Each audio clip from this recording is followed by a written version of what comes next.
j'ai le plaisir de partager quelques idées concernant la foi à l'épreuve.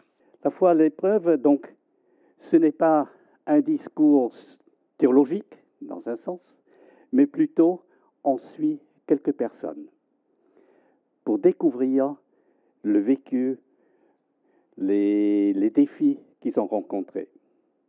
Notre histoire commence avec Abraham. Son père était Térak. Il vivait en Ur, en Chaldée, c'est-à-dire au sud de l'Irak actuel. Il avait deux frères, dont un décédé là-bas, et finalement, il remontait vers Charan. C'est là que le père décédé, et probablement à cet endroit-là, c'est la promesse que Dieu a adressée à Abraham. Sors du pays, va dans un pays que je vais te montrer, et je te multiplierai dans ce pays.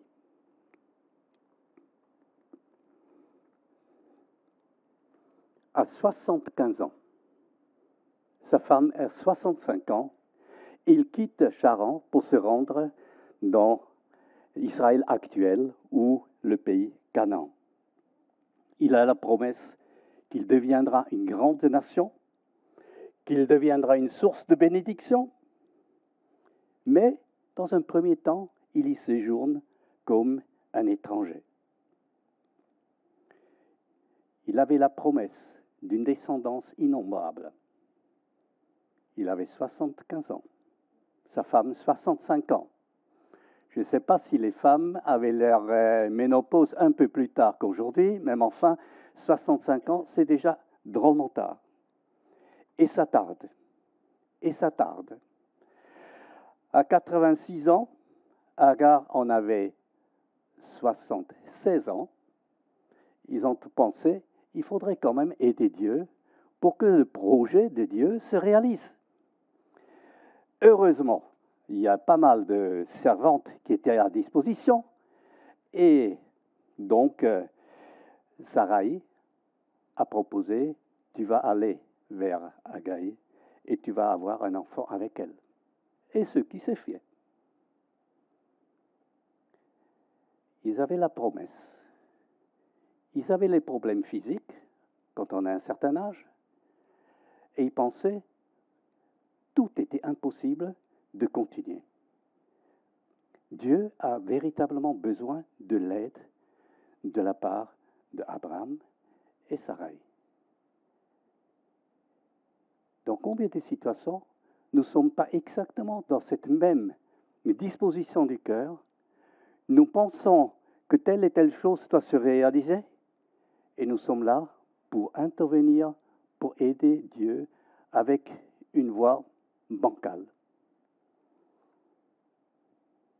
Combien de personnes ont pris des raccourcis, entre guillemets, qui se sont manifestés néfastes et l'ont amèrement regretté par la suite. Abraham a eu Ismaël.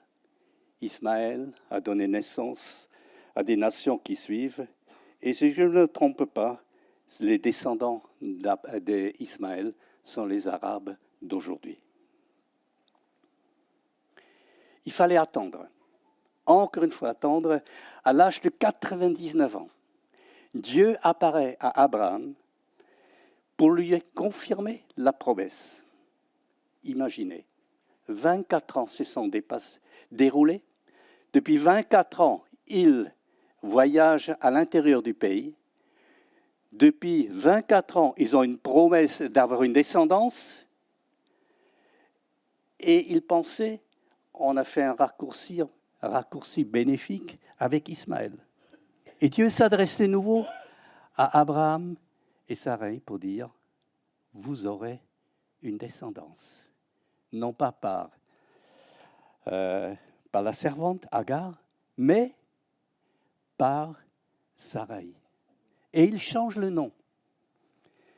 Sarai, la noble, devient Sarah, la princesse. Abraham, le père élevé, devient le père d'une multitude. Il faut encore attendre. Encore un an. Et finalement, âgé de 100 ans et 90 ans pour Sarah, enfin Isaac est né. Si on regarde ainsi, ce n'est pas simplement une naissance qui s'est réalisée. C'est un miracle, c'est une création, quelque chose de complètement impossible qui s'est réalisé devant les yeux d'Abraham et de Sarah. Isaac est né, le fils de la promesse. C'est une grande différence. D'ailleurs, l'apôtre Paul utilise cette différence en Galates. Il raconte la descendance de la servante, c'est l'esclave.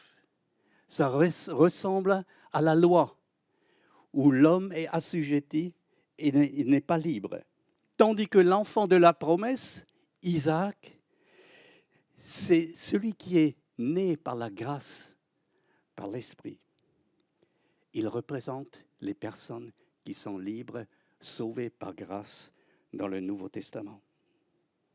C'est un triomphe. Abraham et Sarah sont aux anges, en quelque sorte. Qu'est-ce qui aurait pu se passer de mieux? Excellent. Le garçon grandit et devient costaud. C'est comme nos jeunes là. Ils ont les muscles, sont costauds pour porter. Et là, c'est Dieu qui s'adresse à Abraham. Prends ton fils, ton unique, celui que tu aimes, offre-le en holocauste. Le garçon pour lequel ils attendaient 25 ans pour l'avoir, depuis la promesse jusqu'à la réalisation de la promesse. Ce garçon unique qu'ils ont chéri et entouré, et l'ont vu grandir, devenir un garçon costaud. Et maintenant, c'est Dieu qui dit, allez, va sur une montagne, et là, tu vas me le sacrifier en holocauste. Abraham et Isaac partent avec le feu dans un récipient et le bois, et avec des serviteurs, jusqu'au pied de la montagne. Et là, il laisse les serviteurs et Abraham continue la route seul avec Isaac. Isaac porte le bois. Ça montre bien que Isaac était suffisamment costaud pour dire « je ne veux pas ce chemin ». Il aurait pu s'opposer à son père et dire « je me sauve, ça c'est une affaire obscure, c'est impossible, non merci, tu es devenu fou ». Il ne l'a jamais fait. Il a suivi son père avec obéissance, portant le bois. Et lorsqu'il demande « mais qu'est-ce qu'on aura comme sacrifice ?» Abraham répond, premièrement, à ses serviteurs, « nous reviendrons ». Et à son fils, il dit, « Dieu pourvoira ». C'est tout simplement incroyable dans une situation pareille que Abraham ait pu prononcer ces choses-là. Il monte donc sur cette montagne de Moria, il installe un autel, dépose le bois, lie son fils qui est suffisamment costaud pour s'opposer, il faut l'imaginer. Donc c'est une offrande volontaire aussi d'Isaac, pas seulement d'Abraham. Il est étendu sur le bois et le père est prêt de l'égorger et ensuite mettre le feu. Et là, conformément à la foi d'Abraham, la voix s'entend, tourne-toi ici dans l'Holocauste. Un bélier devient donc le substitut pour Isaac. Et Abraham donne le nom de Yahvé-Jireh, l'Éternel pourvoira. C'est sa profonde conviction. Et Dieu répond, parce que tu as fait cela,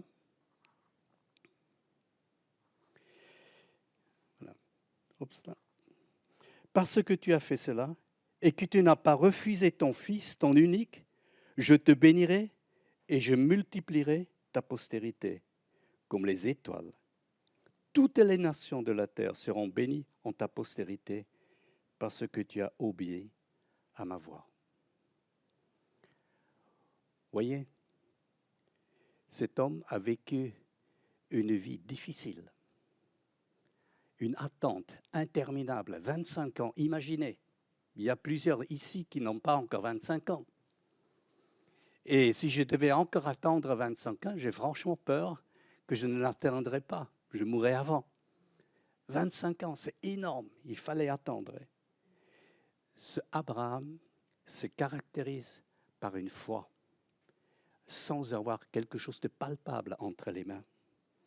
Il a la confiance en Dieu qui l'impute comme justice. Il y a un moment de faiblesse avec un choix charnel avec Ismaël. Mais le reste, il se confie en l'Éternel contre tout. Il est prêt d'abandonner ce qui l'attendait avec impatience, ce qui était le plus cher, pour l'offrir à Dieu. Dieu a la priorité dans ma vie. Et on peut donc dire, celui qui aime son père ou sa mère plus que moi n'est pas digne de moi. Et celui qui aime son fils ou sa fille plus que moi n'est pas digne de moi. C'est Jésus qui parle dans ce verset. Jésus qui fait allusion à ce sacrifice d'Abraham lorsqu'il a voulu sacrifier son fils. Et la question se pose à chacun de nous. Quelle place Jésus occupe-t-il dans ta vie, dans ma vie? Qui prend plus de place? Ou a-t-il quelque chose qui prend plus de place? Des choses parfaitement bonnes peuvent prendre la place. Mon épouse est plus importante que Christ. Mes enfants sont plus importants que Christ. Ma carrière est plus importante que Christ. Ma beauté est plus importante que Christ. Ou mon compte en banque. Ou ma voiture, tout bassement. Plein de choses pour lesquelles on peut avoir de l'intérêt. Un intérêt légitime, mais jamais, jamais au détriment de notre Dieu, de Jésus-Christ.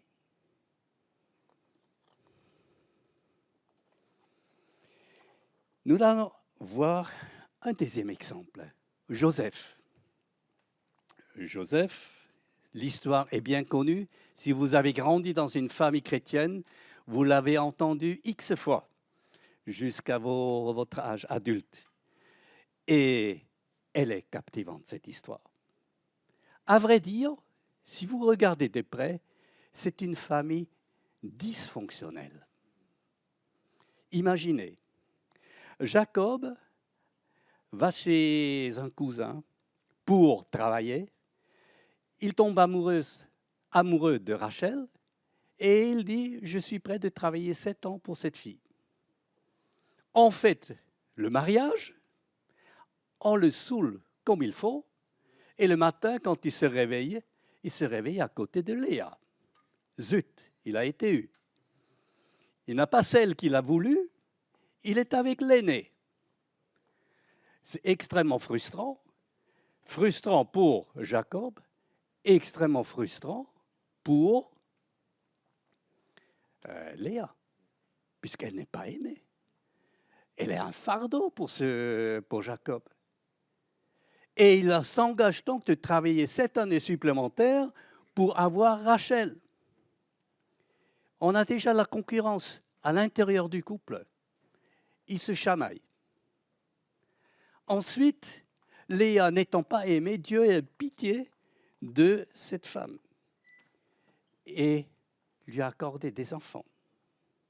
Léa, très fertile, en a eu 6 au total. Rachel, vous étiez 0 pour le moment. Tellement jalouse, elle a dit « Ma servante, tu vas coucher avec mon mari et j'en aurai des enfants à travers ma servante. » La servante en a donné 2. Léa, jalouse, quoi?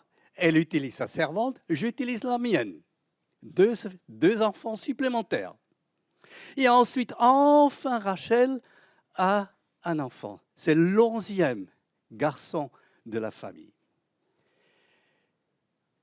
L'11e garçon qui a été attendu impatiemment. Le 11e garçon de la femme qu'il aimait. Et l'histoire nous raconte, c'était le préféré de Jacob. C'était son chouchou. Oh, mon petit Joseph, que je t'aime. Et il l'a habillé spécifiquement pour que partout où il va, on voit, c'est le préféré.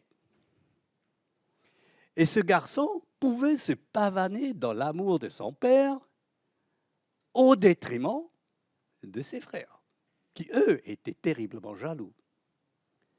En plus, c'est devenu un rapporteur.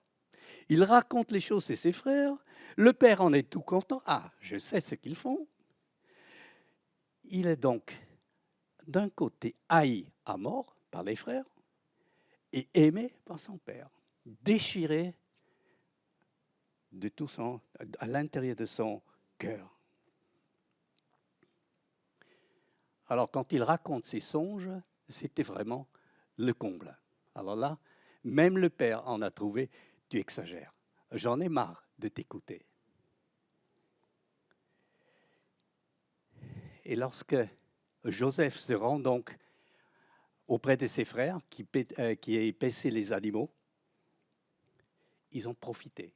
Allez, là c'est abominable, frère. Ils l'ont jeté dans la citerne.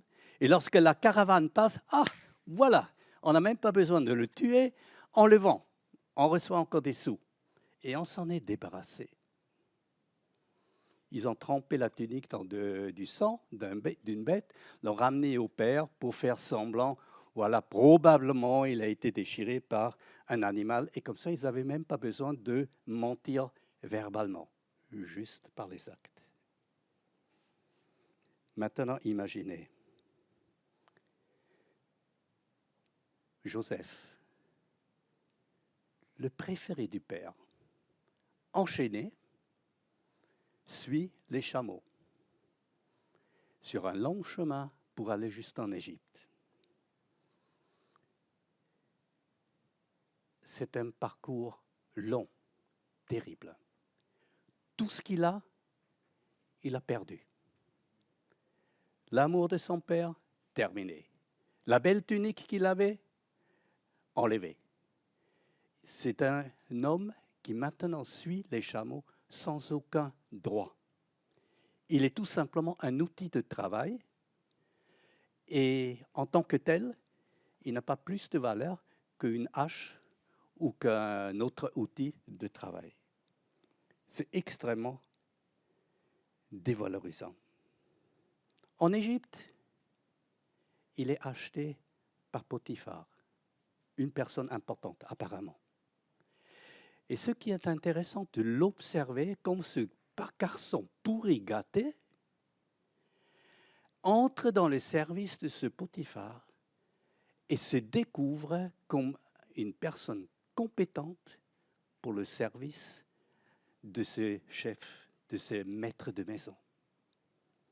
Ce garçon a apparemment complètement changé durant ce chemin à travers le désert pour arriver en Égypte. Et Dieu l'a béni. Dieu l'a béni de telle façon que son patron a dit « Ah, je suis tombé sur vraiment une personne compétente, il sera mon chef. » Alors, la femme de Potiphar l'a trouvé également très séduisant et voulait bien profiter pour le mettre dans son lit. Et l'a répété jour après jour. Et Joseph intègre vis-à-vis de Dieu, a dit, d'une part, tout m'a été soumis par mon maître, sauf je n'ai pas le droit de toucher à sa femme, ce qui me paraît logique. Et deuxièmement, je suis responsable devant Dieu. Je ne peux pas simplement profiter d'un moment d'égarement. C'est impensable. Je reste donc fidèle à mon Dieu. Et injustement accusé de viol, il est jeté en prison. Il a de nouveau tout perdu. Et on pourrait dire, j'en ai marre, j'en peux plus. Je me suicide. C'est affreux. Pourquoi toujours contre moi? Et pourtant, c'est une autre attitude que ce Joseph vit. C'est un Joseph qui se distingue de nouveau parmi tous les prisonniers de telle façon que le chef de prison dit, attends, moi, je prends ma chaise longue, je me repose et toute la gestion de la prison, je la laisse à Joseph. Il n'est pas libre, bien sûr, c'est toujours un prisonnier, mais il a de la responsabilité et il sert. Cet homme pourri gâté d'autrefois, aujourd'hui, une personne compétente au service de ses coprisonniers.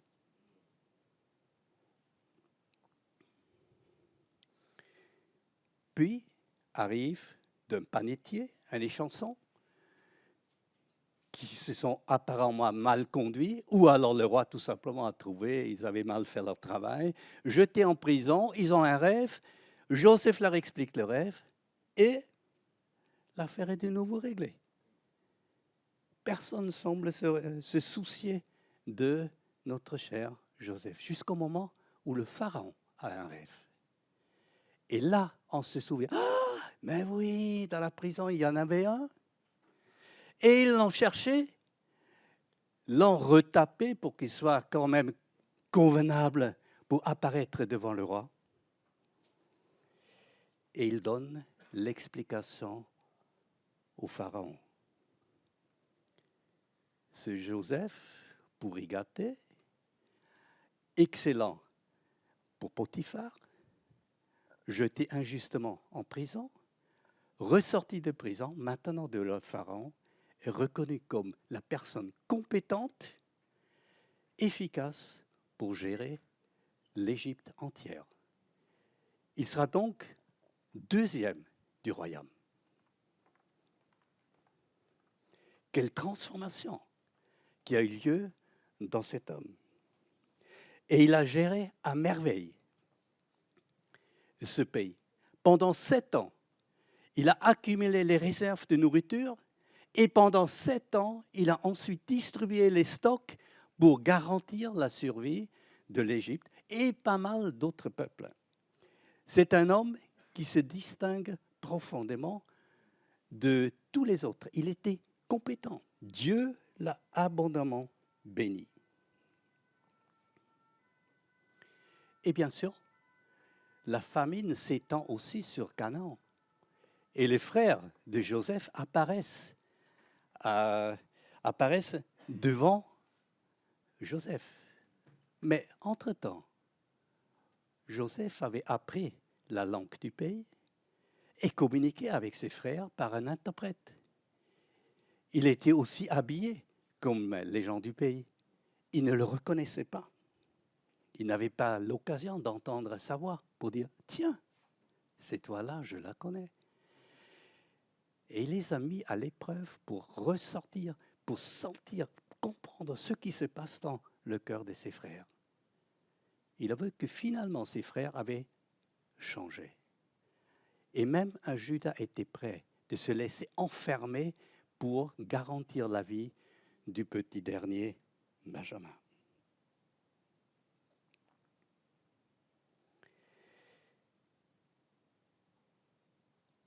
On commence de nouveau au début. Au départ, une famille dysfonctionnelle. Au départ, un garçon pourri gâté. Un garçon aimé par-dessus tout par son papa, mais rejeté par les frères. Il est rejeté en tant qu'esclave, mais Dieu l'a aimé et l'a béni au Potiphar. Il l'a rejeté pour arriver à la prison. Il était aimé par Dieu dans la prison pour être un chef. Et c'est amour de Dieu s'est manifesté aussi lorsqu'il a été choisi comme second pour l'Égypte. Et voit ce garçon pourri gâté, maintenant lorsque les frères arrivent, est capable d'aimer ses frères qu'il avait fait partir en Égypte comme esclaves. Il les aime sincèrement. Il a aussi un amour pour Dieu, parce que toutes les souffrances qu'il a vécues, il aurait largement l'occasion de dire « c'est pas juste, tu ne m'as pas traité comme je le mérite ». Et à la fin, les frères, à la mort du père, ils avaient peur. Est-ce qu'il ne va pas venir se venger?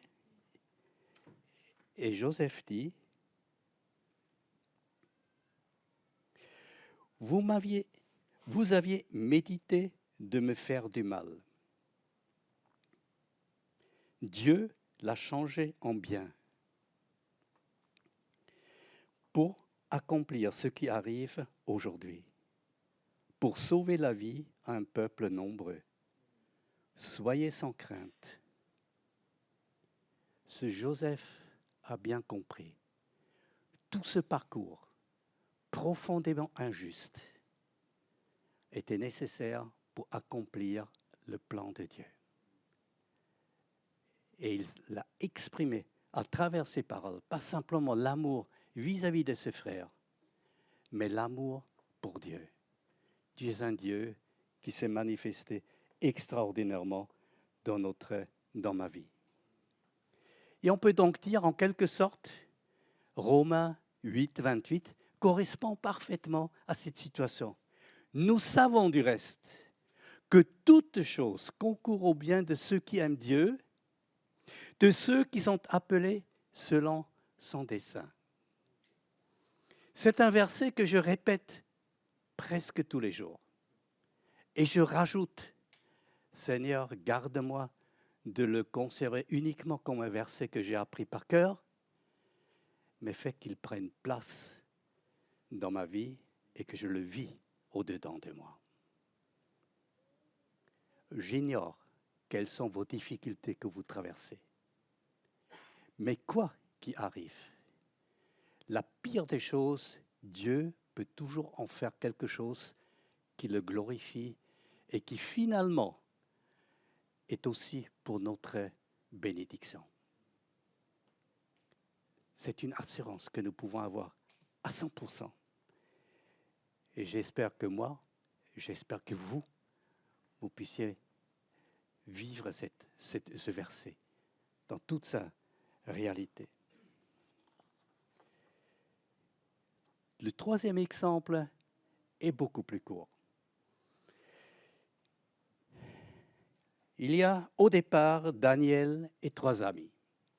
Ils ne sont pas partis en vacances à Babylone ou quelque part là-bas, mais non, déportés. Ils viennent certes de la classe noble ou royale, mais on les a déportés pour qu'ils deviennent des serviteurs au service du roi. Ce sont des jeunes hommes. Je ne sais pas, peut-être 12, 16 ans, malléables encore quelque part, on espère, pour les former, et déjà un caractère extraordinaire. Alors qu'ils sont là, dans cette école, pour être formés, pour devenir des personnes compétentes au service du roi, Daniel, avec ses 3 amis, disent « Nous ne voulons pas manger ces choses qui sont contaminées par des idoles, qui ont été peut-être étouffées avec le sang. Donc ce sont les choses que nous ne devons pas manger. Nous voulons servir notre Dieu. Nous ne pouvons pas manger. Nous voulons à la place des légumes. Il y a moins de risques d'avoir contaminé par quelque chose d'impropre. » Ces jeunes hommes ont donc, à cet âge déjà, mis l'importance pour servir Dieu et pas simplement de dire « ouf, au moins, même si on est déporté, on a le confort des repas succulents qui viennent de la table du roi. Leur but, servir Dieu.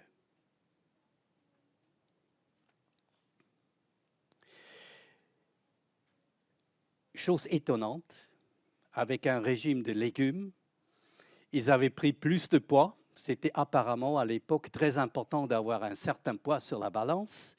Ils avaient pris du poids, ils étaient costauds, et pas simplement en volume, mais ils étaient aussi brillants. C'étaient des hommes capables de discerner les choses et être utiles au service de Dieu. Ils étaient donc admis au service de Nebuchadnezzar. Il faut aller jusqu'au chapitre 3. Au chapitre 3, le roi dresse une statue, une idole, devant laquelle tout le monde doit s'agenouiller et l'adorer et rendre un culte. On ne parle pas de Daniel dans cet épisode, mais on parle des 3 amis qui refusent de s'agenouiller devant la statue. Voyez le courage? Combien de nous auraient dit « Attends, je vais m'agenouiller, mais dans mon cœur, je vais prier Dieu. » Hein?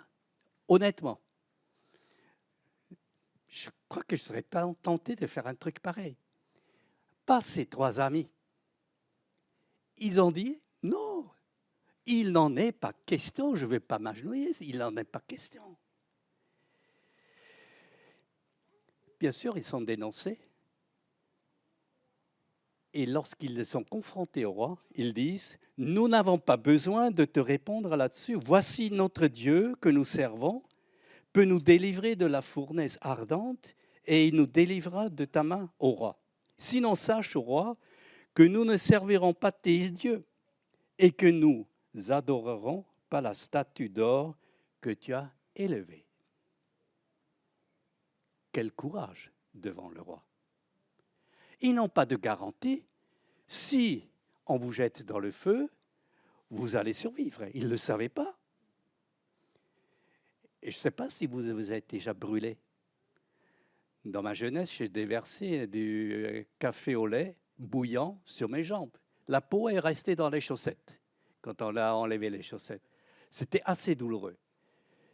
Alors, imaginez être jeté carrément dans les flammes, c'est une horreur. Ils n'ont pas hésité. Dieu est plus important qu'un feu. Et miraculeusement, ils étaient sauvés dans la fournaise. Au lieu de voir 3 personnes qui étaient jetées dans la fournaise, il y en avait un quatrième, un ange, un fils des dieux, comme dit le texte. Ils étaient donc protégés et gardés. Et le roi, tout penaud, il était obligé de reconnaître ce Dieu est supérieur au Dieu auquel je crois. Il a édit un décret pour dire il faut du respect vis-à-vis de ce Dieu.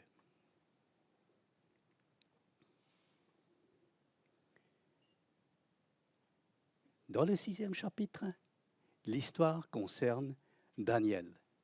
Daniel est un des chefs des satrapes et bien sûr, quand il y a un qui a la première place, il y a tous les autres qui sont jaloux, ou presque. Et on cherche un moyen pour pouvoir trouver quelque chose pour le ridiculiser ou pour le dénigrer. C'est un petit peu comme dans la politique. On cherche quelque chose dans le passé et comme ça, la personne ne peut plus se présenter. Zut, ce Daniel était tellement exemplaire, ils n'ont rien trouvé. Il fallait donc convaincre le roi d'éditer un décret qui n'était pas possible d'adresser une demande à quelqu'un d'autre que le roi. On se demande quel roi peut écrire un tel truc.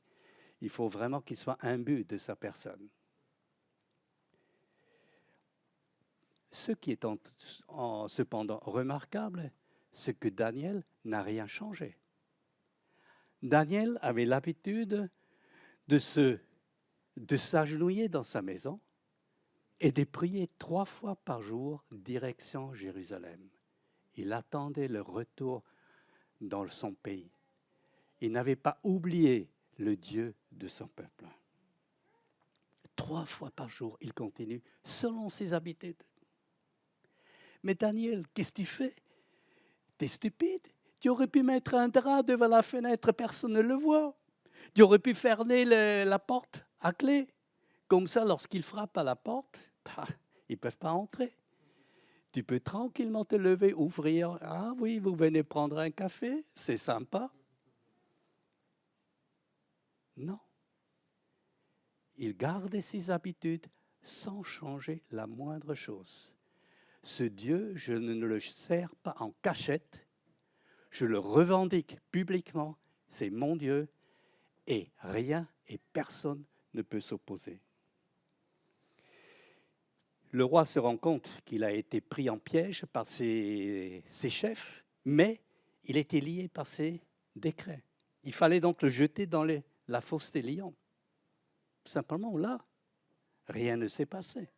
C'est un ange qui a fermé la gueule des lions.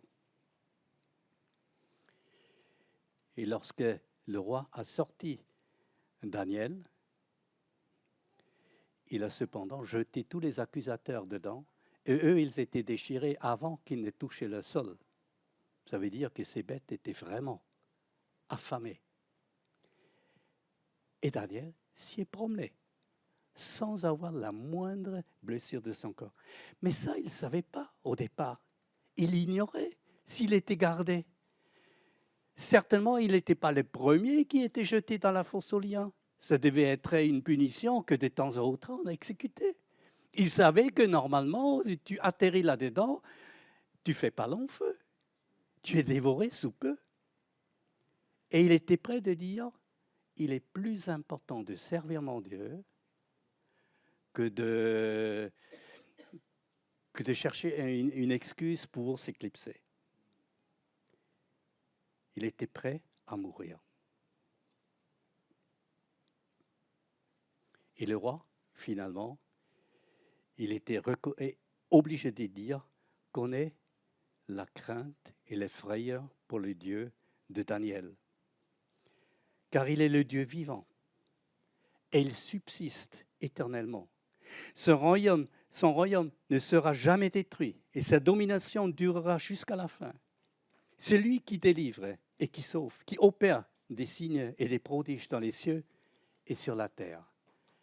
Ça, c'est la déclaration d'un roi païen. Et il le déclare sans hésitation. Et nous pouvons donc dire, avec l'Apocalypse, sois fidèle. Aujourd'hui, demain, jusqu'à la mort. Et je te donnerai la couronne de vie. Une fidélité qui coûte.